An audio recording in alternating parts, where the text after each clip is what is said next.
సువార్తలో, యోహాను సువార్తలో 3వ అధ్యాయము 3వ వచనం.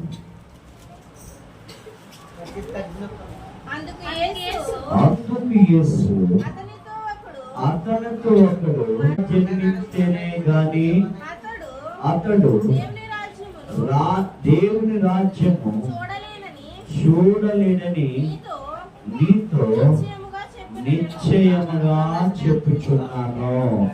ఎంత చక్కటి ఈ మాట వినండి, దయచేసి వినండి. ఈ మాటలో ఉన్నది. అందుకు యేసే స్వయంగా తన మాటతో తెలియజేస్తున్న మాట అన్నమాట.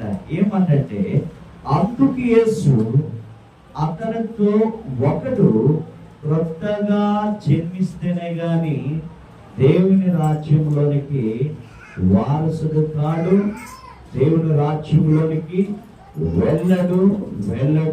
వెళ్ళడని నిశ్చయముగా దేవుని వాక్యము తెలియజేస్తుంది అన్నమాట. ఏంటి క్రొత్తగా జన్మించాలి అని మనం ఆలోచన చేసుకున్నట్లయితే, ఏది కొత్తగా జన్మించాలి? చాలా మంది ఈ లోకంలో పుట్టిన వెంటనే ఇదే జన్మ అనుకుంటారు. రెండోది ఏమి కూడా అనుకొని ఆలోచన చేయరన్నమాట. ఈ లోకంలోనే ఉండిపోతున్నాం. ఇదే లోకము, ఇదే జన్మం, ఇవే బట్టలు, ఇవే ఇల్లు, ఇదే భూమి, ఇదే స్థలము, ఇదే నచ్చింది, ఇది నా తీరి అనుకుంటాం. కానీ యేసు ప్రభువు వారు స్వయంగా చెప్పిన మాట ఏంటంటే, ఒకరు క్రొత్తగా జన్మిస్తేనే గాని దేవుని రాజ్యంలోనికి చేరనమాట. దానికి ఏంటంటే అర్థము, కొరింథీయులు రాసిన పత్రికలో, 1 కొరింథీయులు రాసిన పత్రిక 15వ అధ్యాయము 50వ వచనాన్ని మనము చూసుకున్నట్లయితే, సహోదరులారా నేను చెప్పున్నది ఏమనగా, రక్త మాంసములు దేవుని రాజ్యమును స్వతంత్రించుకొననేరవు. దేవుని స్తోత్రం చెప్పండి. ఎంత చక్కని మాట రాయబడి ఉన్నదో. మొదటి ఏమని దేవుడు తెలియజేస్తున్నారు? ఏమన్నారండి? ఒకడు క్రొత్తగా జన్మిస్తేనే గాని దేవుని రాజ్యంలోనికి ప్రవేశం లేదట. ఏ జన్మ మనం ఎలాగా డైరెక్ట్ గా దేవుని దగ్గరికి మనం వెళ్ళలేము. ఈ శరీరంతో దేవునికి వెళ్ళలేము. దానికి బదులు కోరిక అపుస్తుడైన పౌలు గారు ఈ రీతిగా రాసి వివరించినది ఏంటంటే, రక్త మాంసములు దేవుని రాజ్యమునకు దేవుని రాజ్యాన్ని స్వతంత్రించుకో. బ్రిటిష్ వారు సుమారు మనల్ని 200 సంవత్సరాలు ఈ భారతదేశాన్ని పరిపాలన చేశారు. అది 200 సంవత్సరాలు మనం ఫైట్ చేస్తేనే గాని మనకి స్వతంత్రాన్ని ఇవ్వలేదు వారు. మనం ఎప్పుడు చేసుకుంటున్నాము? ఆగస్టు 15 ఆగస్టు 15 అమ్మా, ఆగస్టు 15 మనము ఆగస్టు 15 మనము చేసుకుంటున్నాం. ఏంటండి? అయితే ఈ ఆగస్టు 15ని మనకి స్వతంత్రం వచ్చింది 1947లో వచ్చింది. బ్రిటిష్ వారు మన దేశం నుండి వెళ్ళిపోయారు. స్వాతంత్రాన్ని ఇచ్చేసి వారు వెళ్ళిపోయారు. మన అన్ని కూడా పట్టుకొని వెళ్ళిపోయారు. కోహి నిర్వచనం చాలా ప్రాముఖ్యమైనది. అలాంటి పట్టుకొని వెళ్ళిపోయారు. ఇక్కడ ఏమంటున్నాడంటే, ఒకడు క్రొత్తగా జన్మిస్తేనే గాని పరలోక రాజ్యంలోనికి వారు వారసులు కారంట. అంటే అపోస్తలుడైన పౌలు గారు అంటున్నారు కదా, ఏమంటున్నారు? రక్త మాంసములో దేవుని రాజ్యానికి స్వతంత్రించుకున్నావు అంటే ఏది? చాలా మంది అనుకుంటాం కదా, చాలా మంది మునులు, సన్యాసులు ఏంటంటే రకరకాల మతబోధకులు అనుకుంటారు, మనము దీనితోనే శరీరంతోనే వెళ్ళిపోతాం అనుకుంటాం. కానీ అది జరగదు. ఇది బాహ్య శరీరము. ఈ శరీరం ఏం కోరుకుంటుంది చెప్పండి? ఈ శరీరం ఏం కోరుకుంటుంది? రుచిని కోరుకుంటుంది, మంచి వస్త్రాలను కోరుకుంటుంది, మంచిగా తయారవ్వాలనుకుంటుంది, ఇంటిని కోరుకుంటుంది, బండిని కోరుకుంటుంది, ఆస్తిని కోరుకుంటుంది, బంగారాన్ని కోరుకుంటుంది. కానీ ఆత్మ మాత్రము నిరంతరము ప్రార్థన చేయాలనే కోరుకుంటుంది. దేవుని స్తోత్రం, హల్లెలూయా. ఆత్మ కోరికలు వేరు, శరీర కోరికలు వేరుగా ఉంటాయి అన్నమాట. అందుకనే రక్త మాంసములు దేవుని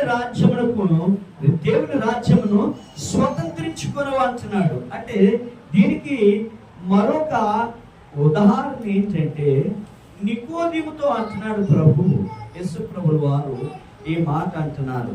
వాదకుడా అని సంబోధించాడు నికోదేము. వాదకుడు అంటే బోధ మీదే దృష్టి పెట్టాడు గాని, అంటే బాహ్య ప్రపంచం మీదే దృష్టి పెట్టాడు గాని ఆ బోధలో ఉన్న సారాంశము గ్రహించి ఈ శరీరం యొక్క ఆస్తులను విడిచిపెట్టాలని ఆయన ఎన్నడూ కూడా అనుకోవడం లేదన్నమాట. అందుకనే ఒక ఉదాహరణకి మనం చూసుకున్నట్లయితే గారిడి సీమోను కొరకు మనం ఆలోచన చేద్దాం. అపొస్తలుల కార్యాలలో 8వ అధ్యాయము మగబిడ్డలు చదువుతారా?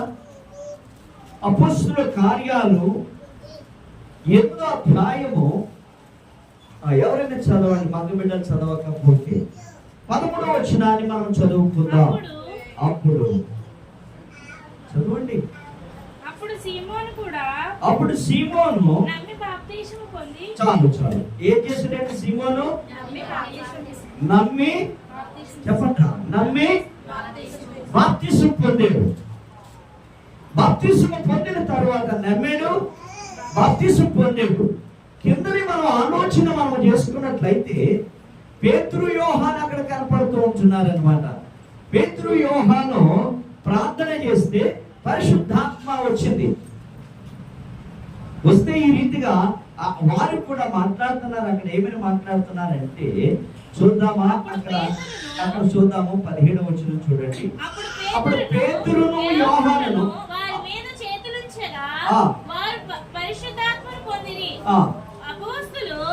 చేతులుంచుట వలన పరిశుద్ధాత్మ అనుగ్రహింపబడినని సీమోను చూచి వారి ఎదుట పెట్టి నేనెవరి మీద చేతులుంచినదునో వారు పరిశుద్ధాత్మను పొందినట్లు ఈ అధికారము నాకు ఇవ్వడని అడిగాను. ఇక్కడ చూడండి అమ్మా, ఎంత ఆలోచన చూడండి. ఇక్కడ పేతురు ఏం చేశాడండి? పేతురు ఏం చేశాడమ్మా? నమ్మి బాప్తిస్మం తీసుకున్నాడు. మనం కూడా సీమోనే గారిడి సీమోను నమ్మి బాప్తిస్మం తీసుకున్నాడు. మనము కూడా నమ్మి బాప్తిస్మము పొందుకున్నాము. ఇక్కడ ఈ కింద భాగాన్ని మనం 17వ వచనం నుండి ఆలోచన చేసుకున్నట్లయితే పేతురు యోహాను కొద్దిమంది మీద చేతుల నుంచి ప్రార్థన చేస్తే పరిశుద్ధాత్మ వారి మీదకి వచ్చింది, దిగింది. పరిశుద్ధాత్మ దిగింది అన్నమాట. ఎప్పుడైతే పరిశుద్ధాత్మ దిగిందో వారు పెట్టుకున్నారు. ఇది గమనించారు ఎవరు? ఇది గమనించింది వారు ఎవరు? గారిడి సీమోను అన్నమాట. దేవునికి స్తోత్రం చెప్తామండి. ఈ సీమోను గ్రహించి అక్కడ అంటున్నాడు కదా, అయ్యా వారి దగ్గర ఎంత ధనాన్ని పెట్టాడండి, ఎంత ధనం పెట్టాడండి, లెక్కలేని ధనాన్ని పెట్టి పేతురుని యోహానుని అడుగుతున్న రీతి ఈ విధానంగా ఉందన్నమాట. అయ్యా నేను ఎవరి మీదైతే చేతుల నుంచి ప్రార్థన చేస్తానో వారు పరిశుద్ధాత్మ పొందినట్లు అటువంటి వరము నాకు ఇమ్మని కోరుకుంటున్నాడు అనమాట. ఎవరు కోరుకుంటున్నారు చెప్పండి, ఎవరు కోరుకుంటున్నారు? సీమోను కోరుకుంటున్నాడు. దేవుని స్తోత్రం చెప్తామండి. సీమోను కోరుకుంటున్నాడు. స్త్రీలారా, నేటి దినాలలో కూడా మనము కూడా అలాగే కోరుకుంటున్నాం. నేను చేతుల నుంచి ప్రార్థన చేస్తే దెయ్యం పోవాలి, నేను చేతుల నుంచి ప్రార్థన చేస్తే స్వస్థత పడాలి, నేను చేతుల నుంచి ప్రార్థన చేస్తే మహిమ పొందాలి అని మనం కోరుకుంటున్నాము. కానీ బాహ్య ప్రపంచాన్ని కోరుకుంటున్నాం కానీ ఆత్మీయమైన రీతిని మనము పొందుకోవడానికి అవకాశాన్ని కోరుకోవడం లేదనమాట. దేవుని స్తోత్రం కలుగుతున్నాం. ఈ లోకంలో ఏంటంటే మనము ప్రభువులో మోకరించి ప్రార్థన లేదు కానీ ప్రభువులో పాటలు లేవు, ప్రభువులో ప్రార్థన లేదు, ప్రభువుని వేడుకోవడం లేదు, ప్రభువుని స్తుతించడం లేదు, ప్రభువుని గణపరచడం లేదు. సీమోను వలె ధనమిచ్చి ఇవన్నీ పొందుకోవాలనుకుంటున్నాము. ఇవన్నీ కూడా పొందుకోవాలనుకుంటున్నాం. అయ్యో మందిరానికి డబ్బులు ఇచ్చాం, వ్యాన్ కొన్నాం, మైక్ సెట్ కొన్నాము, డ్రమ్ కొన్నాం, ఇవన్నీ కొన్నాము. కాబట్టి దేవుని ఆత్మ నాతోనే ఉండాలి, మరి నేను ఎవరికైతే ప్రార్థన చేస్తానో ఆ ఆత్మ నా దగ్గరే ఉండాలని సీమోను వలె మనము కోరుకుంటున్నాం. అలాంటి ప్రజలు కూడా మనలో కూడా ఉన్నారండి. దేవుని స్తోత్రం చెప్పుకోవాలి. ఇక్కడ దేవుని యొక్క వాక్యము ఏమని తెలియజేస్తుందంటే, అందుకు పేతురు నీవు ద్రవ్యమిచ్చి దేవుని వరము సంపాదించుకుందు అని తలంచుకున్నందున నీ వెండి నీతో కూడా నశించునుగాక. దేవుని స్తోత్రం చెప్పండి. వెండి ఎంత వెండిని పెట్టాడు, మోయలేని వెండిని పెట్టాడు సీమోను పేతురు యోహాను దగ్గర. ఒకసారి మనం ఆలోచన చేద్దాం. ఇంత వెండిని కూడా పెట్టిన తర్వాత పేతురు ఇక్కడ అంటున్నాడు కదా, అయ్యా ధనాన్ని ఇచ్చి నీవు ఆత్మను సంపాదించుకోలేవు, నీ వెండి నీతోనే, చెప్పండి, నీ వెండి నీతోనే నశించునుగాక అంటున్నాడు. దేవుని స్తోత్రం కలుగునుగాక. మనం అలాగే నశించిపోతాం. అయ్యో నేను దేవుని దగ్గర ఇన్ని అద్భుతాలు చేశాను, నేను ఏదో చేశాను అనుకుంటున్నాం కానీ దేవుని యొక్క పరిశుద్ధ ఆత్మను ఏం చేసుకోలేకపోతున్నాం అండి? చెప్పాలి, ఏం చేసుకోలేకపోతున్నాము? చూడండి దేవుని యొక్క వాక్యం చూడండి. నీ హృదయం దేవుని ఎదుట సరైనది కాదు కనుక ఈ కార్యమందు నీకు పాలు పంపులు ఉండవు. ఏమిటి? సీమోని యొక్క హృదయం సరైనదా? సీమోని యొక్క హృదయము సరైనదా? చెప్పండి అందరూ చెప్తాం. సీమోని యొక్క హృదయం సరైనదా? వెండి ఇచ్చి పరిశుద్ధాత్మని పొందుకోవాలి, పరిశుద్ధాత్మ ఎవరికైనా నేను ఇవ్వడానికి ఆ వరం పొందుకోవాలనే డబ్బులు దేవుడికి రికమెండేషన్ చేయమంటున్నాడండి. దేవుని స్తోత్రం కలుగునుగాక. నేను చేసింది రికమెండేషన్ కాదు. ఎవరి ప్రార్థన వారినే స్వస్థపరుస్తారు, ఎవరి ఆరాధన వారినే స్వస్థపరుస్తుంది, ఎవరి క్రియలు వారి అంట వెళ్ళిపోతాయని దేవుని యొక్క వాక్యము సెలవిస్తుంది అనమాట. ఎందుకు దేవుడి మీద మనము వ్యసనాలు పడ్డాం. పేతురు యోహాన్ని దగ్గరికి వచ్చి, అయ్యా ఇటువంటి వరము నేను తీసుకుంటానంటే దేవుడు వాక్యములో అంటున్నాడు. అందుకు పేతురు నీవు ద్రవ్యమిచ్చి దేవుని సంపాదించుకుందివని తలంచుకుందివా? ద్రవ్యాన్ని ఇచ్చి దేవుని సంపాదించుకుంటావా? డబ్బులు ఇచ్చి చాలా మంది ఏం చేస్తున్నారండి, వృతాలు చేసుకునేటప్పుడు దేవుడి యొక్క ఆత్మ దేవుడు వరమిస్తానని ఏంటండి, పలానా వ్రతం ఎంత రేటు, పలానా వ్రతం ఎంత రేటు, పలానా పూజకి ఇంత రేటు, పలానా పూజకి ఇంత రేటు అని రేట్లు పెడతారని హోమాలు పెట్టి రేట్లు పెడతారు. మన దగ్గర దేవుడి దగ్గర రేట్లు లేనే లేవు. నీవేమిచ్చినా, నువ్వు దేవుడికి ఏమి సమర్పించినా, నీ సరైన ప్రార్థన కాకపోతే డబ్బులు ఇచ్చి సీమోను ఏమనుకున్నాడండి, డబ్బులు ఇచ్చి ఏమన్నాడండి, పరిశుద్ధాత్మ వరము పొందాలని ఆశపడుతున్నాడు. ఏమి జరగదు అక్కడ, ఏమి జరగదు. దేవుని వాక్యము తేట తెల్లగా తెలియచేయబడుతున్నది. చూడండి 21వ వచనము, నీ హృదయము దేవుని ఎదుట సరైనది కాదు కనుక ఈ కార్యమందు నీకు పాలు పంపులు లేవు. సరైన హృదయము కాదండి. నేటి దినాల్లో సరైన ఆలోచన, సరైన ప్రార్థన, సరైన దేవునితో మాట్లాడటము, మోకరించి ప్రార్థన చేయకపోవడము, లేదంటే నిలబడి ప్రార్థన చేయకపోవడము, దేవుణ్ణి అడగడము లేదండి. దేవుడి మీద ఇది డబ్బులు ఇస్తే ప్రార్థన కూడా నేటి దినాల్లో అలాగే ఉన్నాయండి. ఏమండి, సతీష్ కుమార్తో దగ్గర కూర్చొని ప్రార్థన చేయించుకోవాలంటే, సతీష్ కుమార్తో లేదంటే జాన్ వెస్లీతో కూర్చొని మాట్లాడాలంటే వారు రేట్లు కట్టేస్తున్నారండి. కార్పొరేట్ సువార్థకులు ప్రార్థన పరులు. దేవుడికి రేటు లేదు లేదు. దేవుని వాక్యం చెప్తుంది. ఈరోజు సతీష్ కుమార్ గారితో మేము కూర్చొని భోజనం చేయాలంటే 20,000 అంటున్నారు.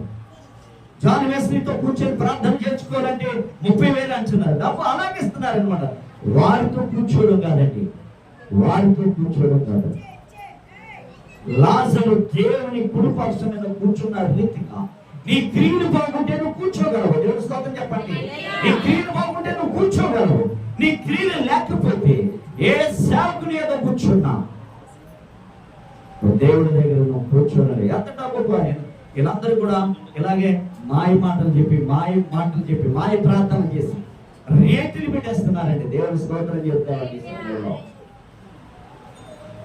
అందుకే నేను దేవుని యొక్క ఇక్కడేమంటున్నాడు, అందుకు పేతురు నీవు ద్రవ్యం ఇచ్చి దేవుని వరం సంపాదించుకుని తలంచుకున్నందున నీ వెండి నీతో కూడా నశించును, నీ హృదయము దేవుని ఎదుట సరైనది కాదు కనుక ఈ కార్యమునందు నీ పాలు పంపులు లేవు అంటున్నాడు. చూడండి, కాబట్టి ఈ చెడుతనం మానుకొని మారు మనసు నుండి ప్రభుని వేడుకొనము. ఒకవేళ నీ హృదయ ఆలోచన క్షమించవచ్చును. ఏంటండి? చదవండి, అది చదవండి గట్టిగా.